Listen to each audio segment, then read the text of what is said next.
Hello and welcome back to the Burning Issues. This is Ali Arbaz and today's burning issue is the hope of free and fair elections. अब क्योंकि 8 फरवरी में इतना वक्त नहीं रहा और अभी तक की ऐलान करदा तारीख के मुताबिक 8 फरवरी को इंतखाबात होने हैं। अभी तक का लफ्ज़ इसलिए यूज़ किया क्योंकि यहाँ पर जब जिसका दिल चाहता है वो इंतखाबात की तारीख उठाकर अपनी मर्ज़ी की तारीख रख देता है। 2023 का इलेक्शन जो था वो 2024 में तो ऑलरेडी जा चुका है। अब जिसका दिल चाहेगा वो 8 फरवरी से मार्च, अप्रैल, मई, जून, जुलाई, अगस्त और अपनी मर्जी के महीने तक इसको मुलतवी कर सकता है। So this is Pakistan, anything is possible है। सो 8 फरवरी के ऐलान के बाद तमाम जितनी सियासी जमातें उन्होंने अपनी तैयारी जो है वो शुरू कर दिया। चंद सियासी जमातें जो हैं वो इस बार बड़ी होपफुल हैं कि जी इससे ज़्यादा साजगार जमहूरी माहौल जो था पाकिस्तान की तारीख में कभी नहीं था, क्योंकि इस वक्त उनके मामलात बड़े घर के साथ अच्छे चल रहे हैं। जबकि दूसरी तरफ जो एक पार्टी 2018 में आई थी, इस टाइम क्योंकि वो बिल्कुल डाउन एंड आउट है, तो उनके मुताबिक इससे ज़्यादा सेंसरशिप, इससे ज़्यादा जुल्म, इससे ज़्यादा पकड़ धकड़ किसी मार्शल लॉ के दौर में भी नहीं थी। So in this episode we will try to crack this nut के 2016, 17, 18 में जो केसेस बने थे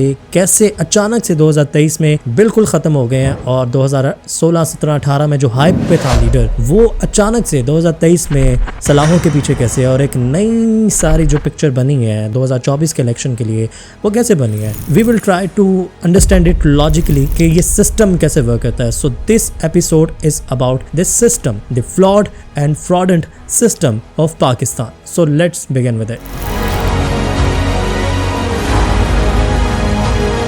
तो 2016-17 में ये फैसला हो चुका था कि नवाज शरीफ 2018 का इंतखाब नहीं लड़ेगा, और अब 2023 में ये फैसला हो चुका है कि इमरान खान 2024 का इंतखाब नहीं लड़ेगा। 2016-17 में वो सारे केसेस बनाए गए नवाज शरीफ पे जो बनाए जा सकते थे, और कंट्रोवर्शियल केसेस भी थे, और जिस तरह से नाहिल किया गया वो भी हम सबको पता है। And let me clear one thing, it's not about taking the sides.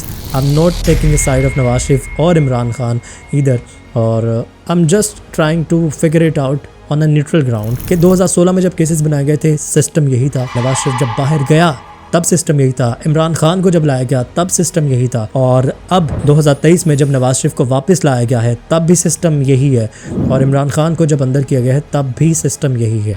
सामने वाला जो फ्रंट मैन है उस बंदे को बस चेंज करके सिस्टम जब तक आप सेम रखेंगे ना तब तक पाकिस्तान में कभी भी इलेक्शन फ्री एंड फेयर नहीं हो सकता। As I said in the intro के this burning issue is about the hope of free and fair election of 2024, और क्योंकि it is impossible कि 2023 में भी इंतखाब जो है वो फ्री एंड फेयर होगा, क्योंकि पाकिस्तान की तारीख़ जिन्होंने पढ़ी है वो जानते हैं ये बात कि आज की तारीख़ तक एक इंतखाब ऐसा नहीं है जो फ्री एंड फेयर हुआ हो। फ्री एंड फेयर इंतखाब तो छोड़ें, जनरल इलेक्शन तो छोड़ें, यहाँ पर अगर आपने निगरान सेटअप भी लगाना है ना, अगर निगरान वज़ीर आला भी लगाना है वो भी बड़े घर की मंजूरी से ही आएगा। तो जब निगरान तक लगाने की आपके पास कैपेसिटी नहीं है, आपके इदारों के पास और आपके सियासतदानों के पास, ये जितनी कोर कमेटीज़ बनती हैं और जो टीवी पे हमें दिखाते हैं कि ये सब मिलकर फ़ैसला करेंगे, आइनी तौर पर इसका इख्तियार है, फ़लाने का इख्तियार है, this is just flawed phenomena. This is as simple as that कि आपके पास, आपके सियासतदानों के पास, आपके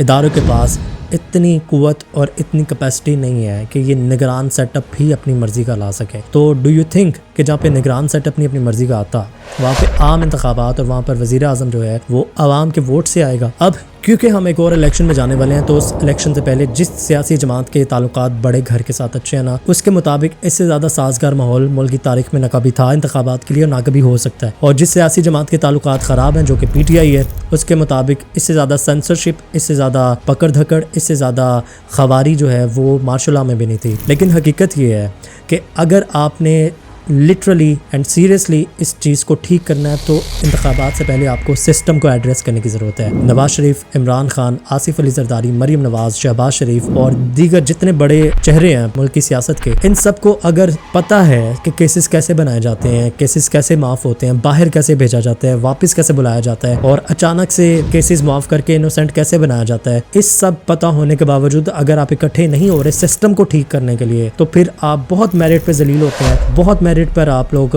गालियाँ खाते हैं और बहुत मेरिट पर आप लोगों के साथ यही सब चीज़ें होनी चाहिए। कुछ अर्सा पहले तक जब मैं इतना पढ़ता नहीं था सियासत को या सिचुएशन को, या मैं सहाफ़त में नहीं आया था, तब तक मुझे सियासतदानों से ज़्यादा बुरा कोई नहीं लगता था। मुझे ये लगता था कि यही लोग सबसे ज़्यादा रिस्पॉन्सिबल है इस सारे केओस के, और यही लोग हैं जो चीज़ों को ठीक नहीं करना चाहते। बट अभी मुझे समझ जब से आना शुरू हुई और मैं पढ़ना शुरू हुआ हूँ, जब मैं तालिब इल्म हुआ हूँ तारीख़ का और सहाफ़त में आकर जब मैंने चीज़ें एनालाइज करना सीखी हैं ऑन अ न्यूट्रल ग्राउंड, तो अब मुझे लगता है कि ये लोग बेचारे हैं। मुझे इन पर तरस आता है। रिस्पॉन्सिबल अभी भी हैं ये हम आगे चल के डिस्कस करेंगे कि ये किस तरह से हैं, बट अब मुझे इन लोगों पे ज़्यादा तरस आता है। वही सिस्टम जो 2013 में था, 18 में था, और इवन बिफोर दैट पाकिस्तान बनने के बाद से जो सिस्टम चलता आ रहा है, उस सिस्टम को चेंज करने की ज़रूरत है। अभी होगा ये, इंतखाबात होंगे। अगर सिंपल मेजॉरिटी के साथ कोई आगे आ जाता है तो वो सबसे ज़्यादा बड़ी कठपुतली होगी। किंग मेकर वही होंगे, डिसीजन मेकर्स वही होंगे, और कंट्रोल करने वाले वही होंगे, हैंडलर्स वही होंगे। सिर्फ जो कठपुतली होगी उसकी स्ट्रिंग्स पीछे से खींची होंगी और गालियां खाने के लिए उसको आगे रखा होगा। माउथ पीस वो होगा और टारगेट, इजी टारगेट वो होगा। बट जो पीछे किंग मेकर है, जो कि बहुत अरसे से किंग मेकर्स चलते आ रहे हैं, वही उनकी डोरियां हिलाएंगे, वही इन सब के मामलात सेटल करेंगे, और एक ऐसा वज़ीर आज़म होगा जिसके पास इख्तियारात नहीं होंगे। तो पाकिस्तान का सिस्टम जो है वो उसी तरह से चलेगा जैसे कि चलता आ रहा है। 2018 से अर्ली 2022 तक खान का बड़ा स्ट्रॉन्ग एक मौक़िफ़ ये था कि सिविल मिलिट्री ताल्लुकात जो हैं वो बड़े आइडियल हैं, और जब हालात ख़राब हुए तब खान को याद आया कि मेरे पास तो पावर ही नहीं थी, मेरे पास तो इख्तियारात ही नहीं थे, पीछे से मैनेज कोई और कर रहा था, फ़ैसले कोई और कर रहा था, और मुझे धोखे में रखा गया। नवाज शरीफ की भी अगर आप बात सुने, जब उसको निकाला गया तब उन्होंने कहा कि मेरे पास इख्तियारात ही नहीं थे, मुझे ये कहा गया, मुझे मिसरीड किया गया और मुझे मिस इन्फॉर्म रखा गया। 1999 में भी जब नवाज शरीफ को निकाला था तब भी सेम सिचुएशन थी, मुझे अंधेरे में रखा और मुझे ये किया, मेरे पास इख्तियारात नहीं थे। तो जब आप 3-4 साल कुर्सी इंजॉय कर रहे थे तब आप सोए होते हैं, तब आपको नहीं पता होता कि इख्तियारात किसके पास हैं। तब क्योंकि आप कुर्सी पे होते हैं तब आपको लगता है कि जी I am the most powerful man and I am the man who takes the decisions. और जब आपकी स्ट्रिंग्स खींचते हैं वो लोग जो आपको लेकर आए होते हैं, तो फिर आपको याद आ जाता है तो मेरे पास तो इख्तियारात ही नहीं थे। और ये जितने सियासतदान अपने आप को नज़रियाती कहते हैं, चाहे वो नवाज शरीफ है, चाहे वो इमरान खान है, चाहे वो आसिफ अली जरदारी है, मरीम नवाज़ है, फजल रहमान है, या बिलावल भुट्टो है, एनीवन, ये तब तक नज़रियाती नहीं हो सकते जब तक ये इस सिस्टम को ट्रीट करने के लिए, उसको ठीक करने के लिए, उसको तब्दीली लाने के लिए एक नहीं हो जाते। ये कौन सी नज़रियात है कि आज मेरे ताल्लुकात अच्छे हैं तो मैं इक़्तिदार में आ गया तो सब चीज़ें अच्छी हो गई हैं, और बड़े आइडियल ताल्लुकात है सिविल मिलिट्री और बाकी इदारों के, और जब मुझे कान से पकड़ के वो लोग बाहर कर देते हैं जो मुझे लेकर आए हैं, तब मेरे अंदर का इनकलाब जाग जाता है। इन लोगों का इनकलाब वहीं तक है जब तक इनके ऊपर दस्ते शफ़क़त नहीं रखा जाता। इन लोगों का इनकलाब वहीं तक है जब तक इनको इक़्तिदार में नहीं लाया जाता।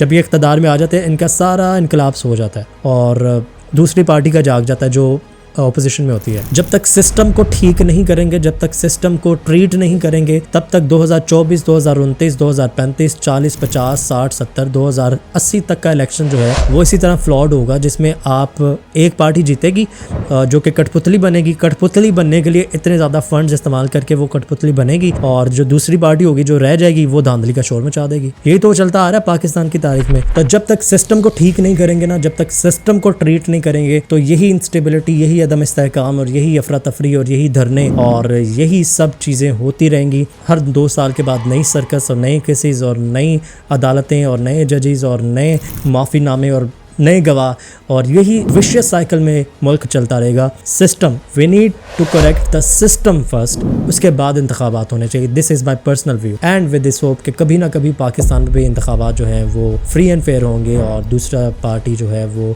धांधली का शोर नहीं डालेगा, बड़ा स्मूथली पावर ट्रांसफ़र होगा। This is Ali Abbas signing off from the burning issues.